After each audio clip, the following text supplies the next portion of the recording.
What's up, everybody? Welcome this week. Wellness. Dude, Magnus is like all hype, man. You're the hype man. Welcome to Wellness Week, everybody. I am DJ Anthony. It says it right there. That's Magnus over there, our resident PhD biochemist. Well, there, and then we have live there, so we're live. You know it. So hope everyone's getting ready for the holiday season and enjoying themselves as much as possible. I know it gets kind of stressful this time of year, but good stress, I hope. So welcome to Wellness Week. Today we're going to be covering gut bacteria again because it's that important. And we're going to be talking about, is the news making us sick, and other cool kind of fun things we're going to be talking about. But those are the two big ones. So anyways, Magnus, how's it going? Good. How are you? Good, man. We were just talking before about, it's cold out there, in Southern California versus Jersey. But, you being from Sweden, the cold don't bother you.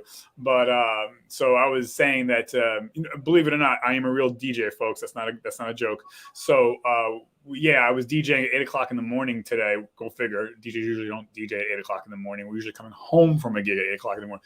But, so, I usually don't get up early.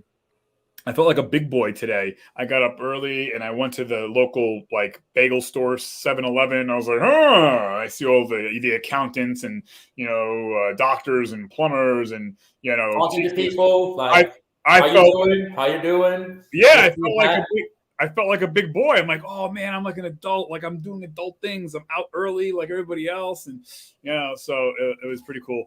But meanwhile, anyways, so I'm basically up early every single day because my dogs are not letting me sleep in. Whatever I'm doing now, we still don't really have any blackout curtains. So as soon as light comes around, I'm like, dude, just get up and get going. Yeah, what's early for you though? What time do you, when you say you get up early, what's? I usually wake up around 6 and then probably I'm out of bed at 6:30 or so. Hell no. It's not that early. I mean, when I'm talking early, then you're waking up at 4 in the morning. That's early. And that's no way, dude. Listen, the last time I woke up at 4 in the morning, I mean, years ago, I was doing I was doing a cycling tour, race called the Grand Fondo, which is one leg of the Tour de France. But not in France, in New York. But I had to wake up at 4:15 or something. That's the last time I ever woke up. I think it was 2016 or something. Anyways, 6 o'clock is too early too. But my Lord, man. Okay, God bless. The fun part, I can tell you the fun part. Looking back, I had a bunch of different jobs over my lifespan so far, and I'll probably get a ton of other ones down the road too. What it comes down to, I basically work every single hour of the day and night. I used to work for my dad. He owned a restaurant and a nightclub. So that was evening and nighttime, staying up late. And then I've done morning work, and then I did office and lab work, which is basically your normal 9 to 5 or a little bit longer depending on it.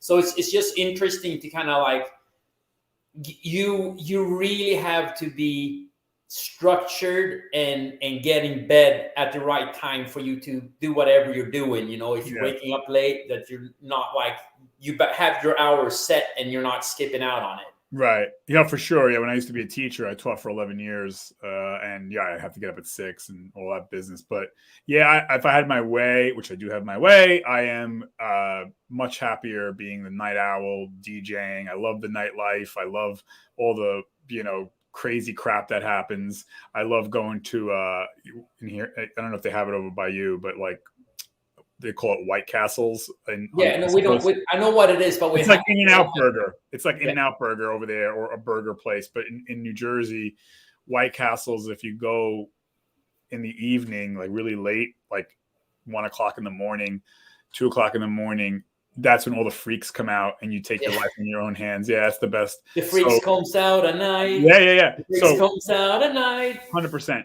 But I'm all down with that stuff. So I'm all for diners late at night after hours. I'm all for the whole, after you go to the burger joint after your gig, after a DJ set, and then the real party happens. So anyways, but I'd much rather have that. I don't know. I guess that's I think, to be honest, let me tell you this. I think nowadays we have so many opportunities to kind of choose more when we're working. Yeah. And I think that this is something that I believe in truly. It's like finding where you're most efficient. Like, are you, like you said, you're a night owl, or are you an early bird, or are you in between? Like finding that and really like use it for your advantage. If you can. Yeah. I that is something that people should, like, if they can pick and choose like that, like find out. And that's how I always, like, when I was working like with management and stuff like that, and also I had a colleague. I mentioned this before. I think when I did my a fellow PhD student, he could not get up early. I mean, he usually, like, his choice usually came in like 10, 11. But then he stayed late, and he was like super efficient because no one else is there. So he got way more shit done in probably less time. Right. And like, I see that as like, that's smart way of using your time. Oh yeah, 100%, dude. So yeah, and I don't want to go down that rabbit hole because I could keep talking about, forget another day. Yeah, that's another show, by the way. Right. Yeah. So let's talk about, because I know you touched on it. We talked about healthy bacteria in a prior show, but to your credit, and you brought up a good point. Hey, we should talk about it again because we didn't spend enough time on it the first time. So let's rewind real quick for the viewers. So if you missed the one show, we're talking about bacteria, and that most bacteria is actually good for you. Shocker. Yeah. Or benign, but very little bacteria is bad for you. But if you listen to the news and the commercials, kill bacteria, blah, blah, blah, bacteria, blah, blah, blah. And I'm like, I'm not even a doctor. Why do I know? I shouldn't know any of this. I'm a DJ. It says it right there.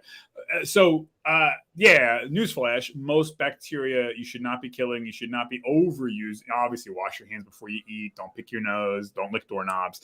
But most bacteria is good for us. We need bacteria. It makes our immune system. And most bacteria is either good or benign. Very percentage-wise, small percentage is bad. But you listen to the commercials and the media, it sounds like, yeah. Anyways, so you were talking about that we should talk more about it. So yeah, especially how it pertains to our stomach and lower intestines, our gut. That's where our immune system is. We need bacteria. So let me ask you this. I guess we could start the ball rolling with this. I have people that I know in my circle. I'm going to leave it at that. But they almost love their antibiotics, like anything. I got a scratchy throat. Antibiotics. Yeah. They think like antibiotics. Some of the people in my circle think like antibiotics is just great. It's awesome. There's no downside. You can just pop antibiotics like it's candy. Start and stop whenever you want. It's just totally cool. It's awesome.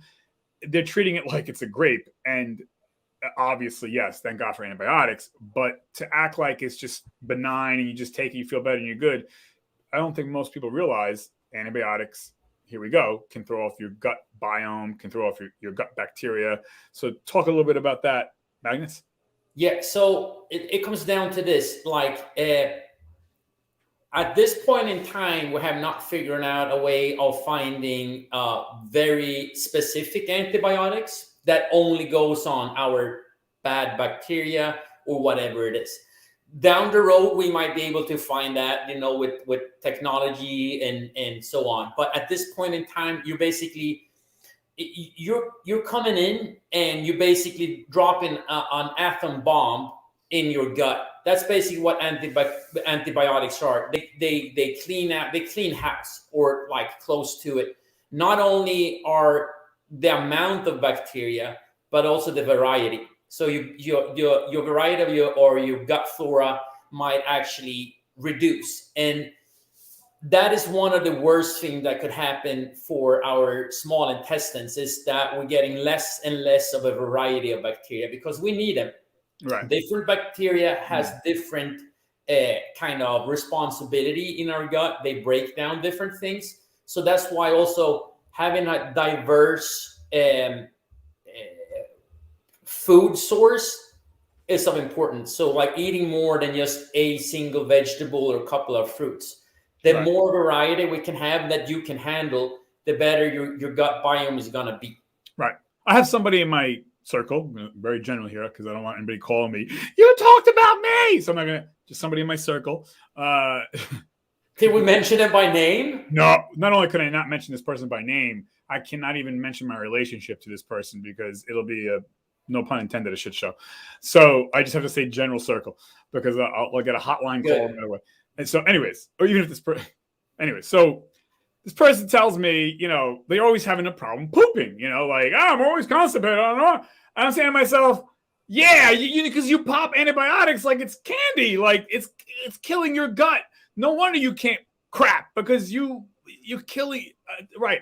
Antibiotic is like chemotherapy. It just kills everything. And by the way, we're not giving medical advice. Talk to your doctor, your healthcare professional. You do you. We're just talking people. Okay. So, right. They pop these, popping antibiotics, amoxicillin, Z-Pack. That's, people love that one. Hey, I took a Z-Pack, 4 pills. Hey, a Z-Pack. I took a Z-Pack. Hey, 4 pills. People are lust for the Z-Pack. I get it. I've been on Z-Pack too. If you need it, absolutely. Here's how my opinion needs. This is my opinion. If I'm sick more than 7 to 10 days, and I can't kick something, or I'm like progressing really, like I'm about to go to the hospital in 2 days, whatever it is. But if I'm just like your regular sick, I'm like, we got a bug, whatever, and I can, handle it. I'm not dying. I'll wait 7 to 10 days, and if it doesn't go away, then I'll go see the doctor. If it's something that's relatively mild, like your body can handle something 7 to 10 days. Again, I get it. If you're like blood shooting out of your orifices and you got a 200-degree fever, then see the doctor right away. Don't wait 10 days. But I'm just saying, if it's like a little, get a little sore throat or your tummy hurts, but you're fine otherwise. I say 7 to 10, your body will handle it. You got people, the first sign of a scratchy throat, boom, amoxicillin. It's like, dude, you haven't had a sore throat for more than 2 minutes. What are you doing? And the scary part here too is that a lot of people are taking antibiotics for a virus. Right. Antibiotic is not efficient against a virus. It's efficient against bacteria, and that's a big difference. And that's a big misconception is that it will work on everything. It doesn't. You might start feeling better because of a natural kind of body defenses that you're actually, I'm actually getting better. It's not actually the antibiotics they're actually making it worse, but your body's trying to fight it off. Yeah. Or it could be placebo effect as psychosomatic. Yeah. The sugar pill that you think you're taking something. And again, you have a viral infection, but you take antibiotics. It's like, whatever. But what about this one? The antibacterial wipes, the disinfectant spray, you got people I've seen, I don't know if you've seen this, but I've seen people in my circle spray the disinfectant spray into the air. I'm like, you may want to read the back of that canister because it's got cancer warnings left and right. Like, first of all, nobody's sick, by the way. You're spraying this. You're giving yourself a disease. Like, I'm not saying don't use disinfectant spray, but to be spraying it in the air or wiping down your counter, I don't know, like. Anthony, another thing, you also see that, like you're starting your spraying with one hand and wiping with the other. And it's like, it's not how it works. It's the same thing. So when I used to work in a lab, and we're talking about like, we're in the kind of microbiology part of it, which we're working with cells or bacteria as host cells to create certain things, right? So we have to wipe things down. The thing is, we do not use like pure ethanol, aka alcohol, to kill things off. We use a blend of a 70% alcohol, which is 140 proof if we're talking about those standards. Why? Because you want that water content in it because it doesn't evaporate as fast. So the exposure time on the surface is going to be longer, and that will kill off more bacteria than if you just like spray it with 100% ethanol because it evaporates so quickly. So having an understanding if you're going to use like any type of these like microbacteria, whatever we're trying to spray it down, you have to spray it down. You have to wait for at least a couple of minutes, 3 minutes before you start like cleaning the surface. Right. And I think like we used to have soap with like weak antibiotics in it. Luckily, a lot of those products has disappeared because they're actually making things worse. So the thing is, if a bacteria is constantly, we're talking about not a single cell, but we're talking about the genome. So it actually builds its defense, right? So it starts to be basically antibiotics are not working anymore against those cells. And you see that is a huge problem when we're talking about in the hospital and things like that. There are the things like simple bacteria that we should be able to fight off has become super bacteria, and antibiotic doesn't work on them. So exposure to antibiotics should be like kept to when we really, really need it, not for like everyday use or like popping them like to the right and left.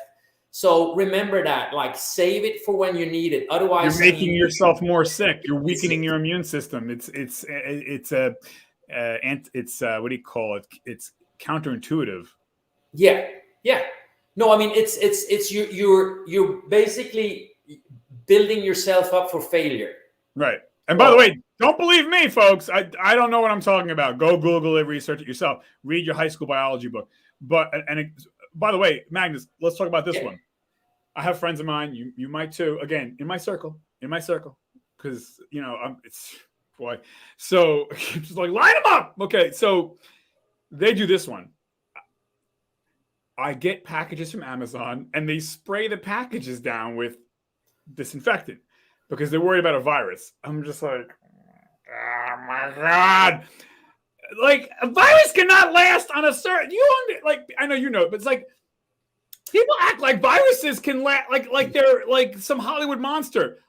You hear people say, well, a virus could last on a surface, Yeah, that's if you have an absolute perfect duplication of the human body. So the table is at 98.9 degrees and there's 17.3% humidity with are you kidding me? Like a virus Anthony not last a friggin' minute, okay, in a trailer truck coming to your house. Like, just stop spraying boxes. The thing is, first of all, are these people licking on the boxes? And there's no virus on the box. I'm sorry. Unless the friggin' UPS man, as he's giving it to you, chills, sneeze, and his mucus bubbling on, and then he gave it to you, and then you licked it, then you would have a problem with the virus. I mean, it's a virus. Viruses can be they can actually survive pretty harsh exposures, but it's also like a limited time of how long they can survive. One of the best things to actually like destroy these things is sunlight, UV light. That kills off a lot of things. But like spraying the box is a little bit of overkill. I would more be concerned of like open it up and then go wash your hands. And you're going to be perfectly fine. And what you're spraying on the box is going to literally give you cancer. Read the back of the disinfectant spray bottle. Read it. Don't believe me. I mean, like, yeah, you saved yourself from the less than 1% chance of possibly maybe getting exposed to a virus, which is not going to be COVID.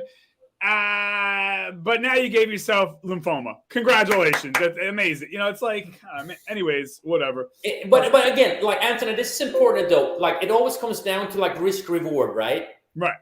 That like, what are the risks of using it and what are the rewards? The thing is, like, we're missing so much about like long-term like health effects just for the short benefit of feeling good, which we could by just going and washing our hands in the right way and drying them off correctly, and nothing would happen. And it was proved. Like, I remember this happened back when I was living in Sweden, when we had, like, you remember the bird flu, swine flu, and everything like that. And people, that was kind of the first time when we're starting to use a lot of disinfectant. People were walking around with their hand sanitizers and things like that all the time. And all of a sudden, of course, Sweden is running statistics on everything. We had way less sick days. This comes down to personal hygiene, that people are actually washing their hands after they go to the bathroom, before they start cooking food, before they start eating, before they start doing those things. Like, just washing your hands, like, increases like your health by 100-folds when it comes down to it. Right. And but we're not talking about that. Instead we're talking about like spraying things with Lysol and overdoing things. Right. No, I mean, it's just interesting. Okay, we have completely fell off the rail again. Let's go back to gut biome and bacteria. Go ahead, take it away. Gut biome. Yeah. So sorry about this, Whatever guys. you want to do. Important things is the amount of bacteria we have and the variety of it. So the more variety and the more we have, like we actually have more bacterial cells in our body than our own bodies, because a bacteria cell is so much smaller and complex than our cells. So that is just a key fact. We need these bacteria to digest, help with digestion, absorption, and actually just like health. They also work, like you said, they also work as our protection, because a lot of good bacteria will defend off the bad bacteria, so they're not able to build up and actually kind of like host and stay in your body. Right. So they're constantly trying to battle one another for different foods. The interesting part is that bad bacteria are, what they like to eat is basically sugars, fast carbohydrates, things like that. So if you're eating a lot of these foods, that you might actually end up having a bad bacteria overgrowth in your intestines. Right. So that is kind of bad. That's why, like, eat your vegetables, eat your greens, eat your fruit. It's not just for like that they're nutrient dense. They actually helps us with our gut biome. Right. And 80% of our immune system is in the gut.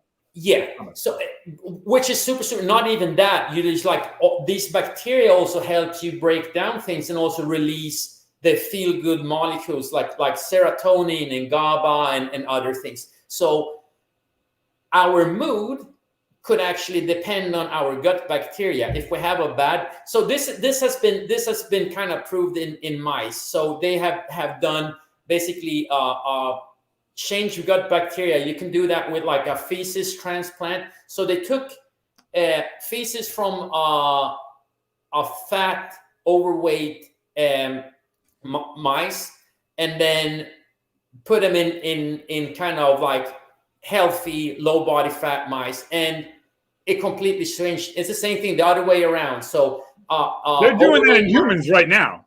For a while, they do that. They actually do feces transplant. Okay, guys, feces transplant is South way gross. It's not like you got. They're not putting raw crap in somebody's body. No, it's been processed. It's been, the medical lab treats it. Yeah, it's that healthy biome bacteria is put into because America, we have as a society a lot of autoimmune diseases and problems that other countries don't, because they have a more diversity. They don't overuse antibacterial wipes and sprays and wipes.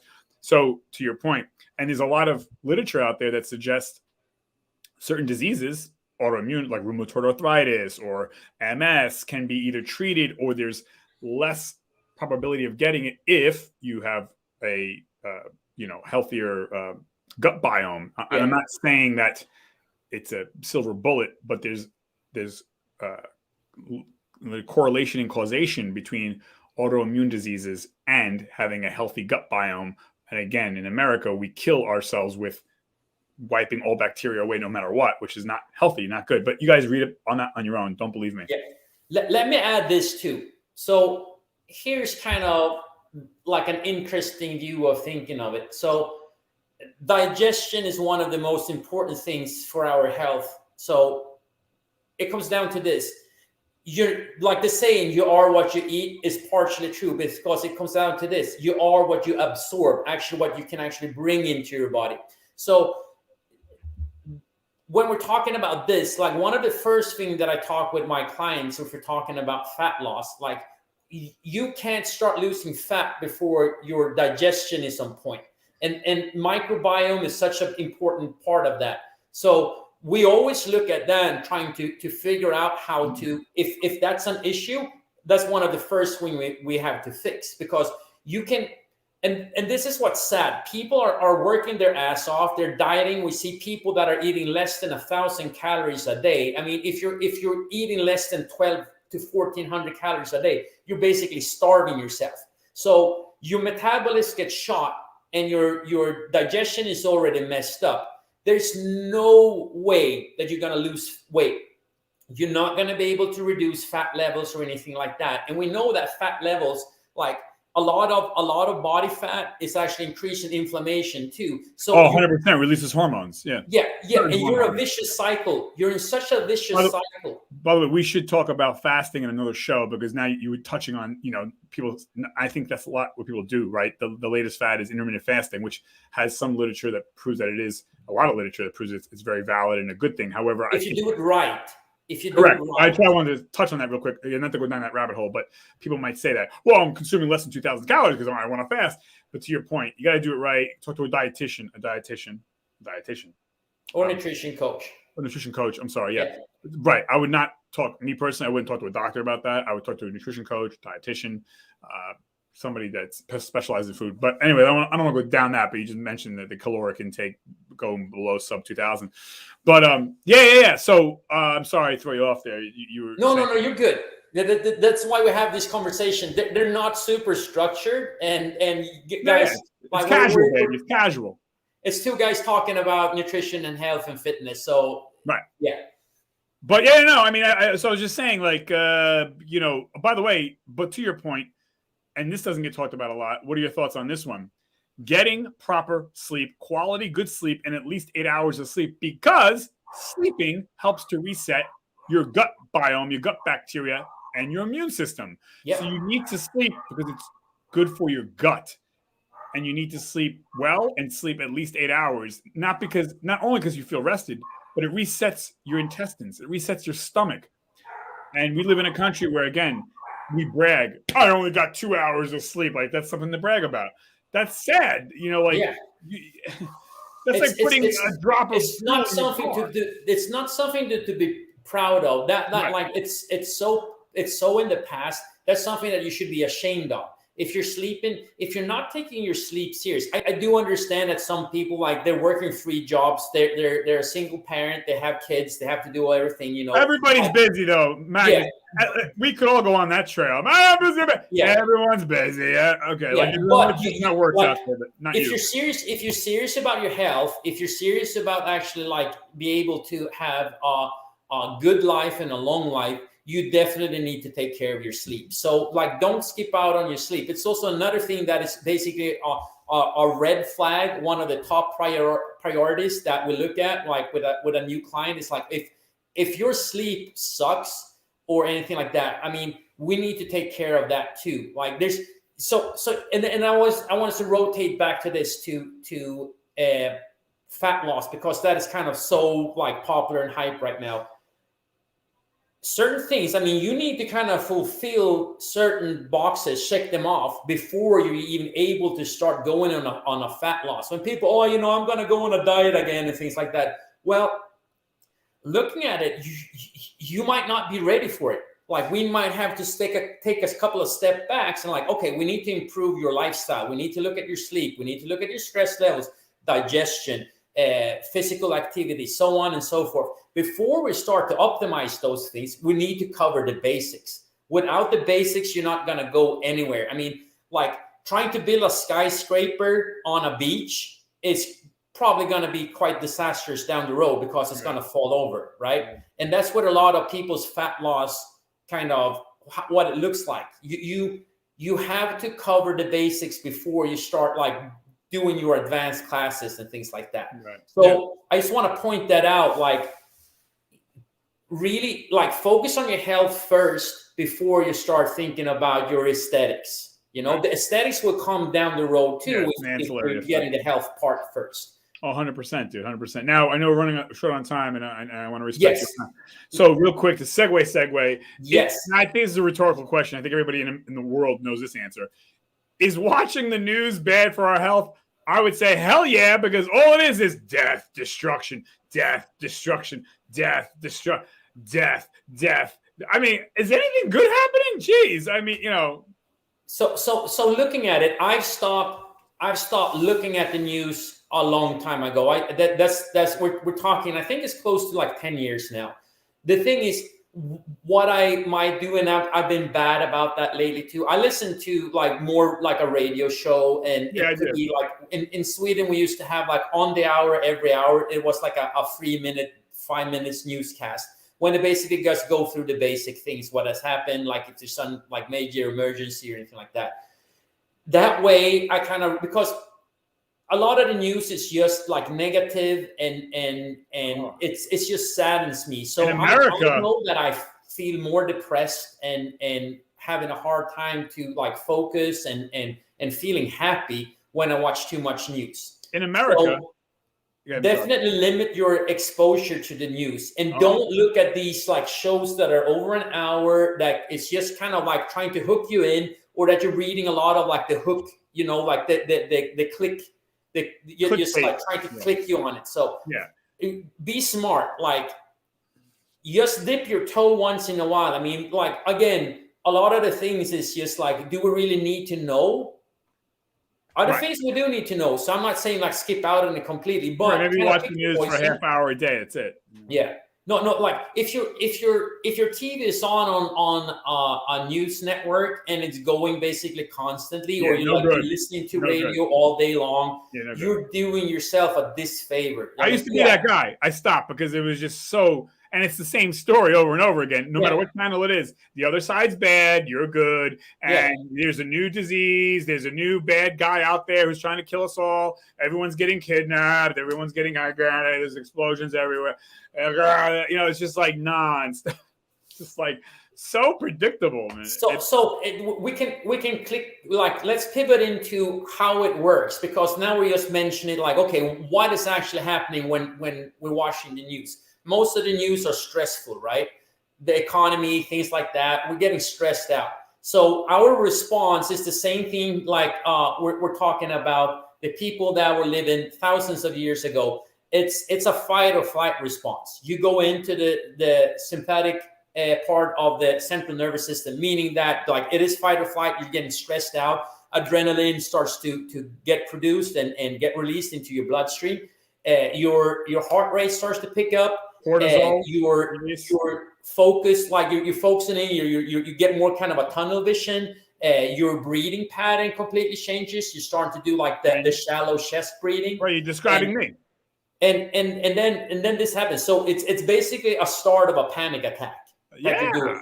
And if you're constantly exposing yourself to this, your body is basically stressing itself out all the time. It's like you're having a saber-toothed tiger running after you. Yeah, it's a slow drip, Yeah, and the sad part is that like your body, when you get exposed to all this, like you're becoming like the receptors and everything becomes more and more dull because you're constantly getting exposed to it, and it also triggers a lot of maybe not so good behavior. We start stress eating. We start doing like stress behaviors, like scratching our like fingers or like or drinking more, whatever it is, having problems sleeping and all those things. So we kind of segue away from what we talked about before. And we didn't even get into people getting so aggravated they start hating the other side, and they get angry about everything, and it's just, I'm not saying don't watch the news, but I don't know. It becomes almost so remember, like we were talking about road rage, right? This is similar. It's basically like news rage. You're becoming so upset and so angry that you want to go around and destroy things, punch people. Bro, man. And so I don't see that as benefiting anybody. No. You know what I started doing? I swear to God, I used to listen to talk news radio almost all day long. Now I listen to the classical station, and I listen to maybe, like holiday tunes. But when the holidays aren't here, I listen to WQXR, New York City. And it's just all classical, Mozart, Bach, Beethoven. And it's in my background, and it's much more peaceful. I get it. I watch the news or read it for 15 minutes, and then that's it. Like, move on. It's just, and I'm a high-strung person, so that's my counter to that, is I just listen to something else, or listen to my 80s music, or watch. I watch a lot of Bugs Bunny now. I watch. I don't know. You know what QVC is? They sell stuff. They sell crap on the television. I've become that person, but I watch that because I find that more relaxing than me watching the noise. I mean, news. Of course, you can watch movies and things too, whatever. But yeah, I used to be a news junkie, but now I'm just like, it's the same thing, anyways. But I don't want to hold you up. We can sum this up. Yes, the news and exposure to it can definitely like decrease your health. So I think that people needs to kind of figure it out, and also like other things like that's why I tell people like don't watch too much like things that get you upset before you go into bed or things like that. Oh yeah, don't watch the news before you go to bed. Hell no, you will never go to sleep. Maybe not having a TV in your bedroom is another good idea. Thing. Yeah, don't do that. But people have their phones in their faces too. Yeah. So, But yeah, man. Anything else before we part ways? I know we got. Yes, you mentioned this, so we're gonna start with you. Christmas time, holiday season. There's going to be a lot of temptations in food. So what are your favorites and like good or bad side? All right. Yeah, man. So yeah, well, I touched on that. I was going to say we should talk. Okay. So we'll make it quick because I know you got to run. I got to run. So yeah, my usual go-to, I talk about this in another show. Typically, my naughtiest food that I eat is typically like any kind of cake type of deal. So it's a pancake or a cake. Although lately I've been on the peanut M&M thingy, which is probably, anyways, that's my naughtiest. My healthiest thing that I usually eat is pretty much your fruits. I eat fruits every single day without fail. Bananas, strawberries, blueberries, kefir yogurt, talking about gut biome. So that would be like my always healthiest thing. I eat a lot of avocados. So that's it. What about you? What's your healthiest thing that you typically eat, and what's your naughtiest kind of go-to typically? So one thing that I always eat, like when we're doing Christmas, and even like since I moved to the States, I always make my own meatballs. So we always gonna have meatballs for Christmas, homemade Swedish meatballs, American style, whatever you want to call them now. But that's gonna be. But it comes down to this: like I still want like on the Christmas table, I still want to have like my salads. I still want to be able to eat like greens and like maybe some steamed broccoli, things like that, because that's what I eat I eat a lot of that. So I still want to eat it. It's just my norm. So I still kind of keep the basics, trying to eat a lot of like green salad, then like protein, and then I kind of like dessert, a lot of like carbohydrate stuff, sugary stuff. I keep that kind of to the minimum at the end. So when I'm kind of full, so I don't eat too much of it. But like I'm a dessert guy. I like candy, and I like we're gonna so this year we're gonna make some homemade chocolate chip cookies.